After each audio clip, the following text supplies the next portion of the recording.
Hello and welcome to your Actives EU Tweets of the Week. Music masterminds duo is ended, Europe's vaccine policy needs to be mended, and farewell, Mr Barnier, you were totally splendid.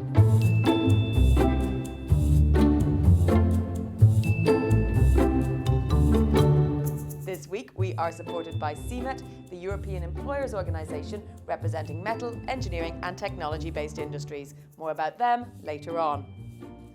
Is there anything that falls into the category of technically French but really in essence German as much as Daft Punk? Asked Ishan Tharoor. To which Dimitar Beshev retorted, the European Union. Fair point, Dimitar. Lewis Croft was reeling that there has been no EU Commission press release on the breakup of Daft Punk, but Craig Winokur reckoned the spokesperson service was planning a Daft Punk tribute at the midday briefing. Cue Le Chou, Daft Punk quit music biz, hired as Commission spokesbots.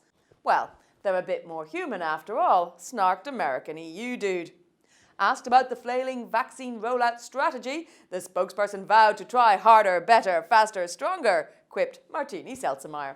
And speaking of, a year ago, EU leaders met for the first time to negotiate the budget, and only around 100 COVID-19 cases have been confirmed in Europe. Countries were fighting over a few million euros.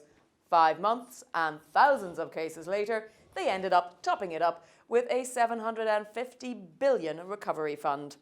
Ahead of this week's council, Belgian PM Alexander De Croo delivered a letter to Council President Charles Michel with the clear message that vaccine production in the EU needs to get boosted with no time to waste. The letter signals the growing risk of COVID-19 becoming endemic and how to bolster our defence mechanism. EU officials say it will be key to our ability to adapt to the mutations of the virus, and that's why EU leaders are holding video conferences every month. Come on, Europe, shift your arse, said a frustrated Bruno Waterfield. Same message, fewer words. We're still on track for a scenario where German media pundits absolutely lose it because Romania, Poland and Lithuania wrap up their vaccination programs before Germany does, mused Alexander Clarkson. I'm running out of words to describe what is happening. There are 3 groups of countries: those wealthy enough to vaccinate citizens, those who cannot afford it, and the European Union, said Bruno Mackayes.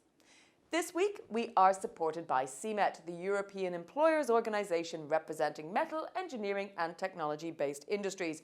Read more about minimum wages and collective bargaining systems with them online. Finally this week, just when you thought it was safe to go back in the water, dun dun dun, Brexit. Or more correctly, Michel Barnier, who seemed to be very pleased to be at his very last co-reper meeting on Brexit and EU-UK relations. Barnier will leave his Brexit job at the end of the month and will leave a hole in the heart of BBC correspondent Adam Fleming that will be hard to fill.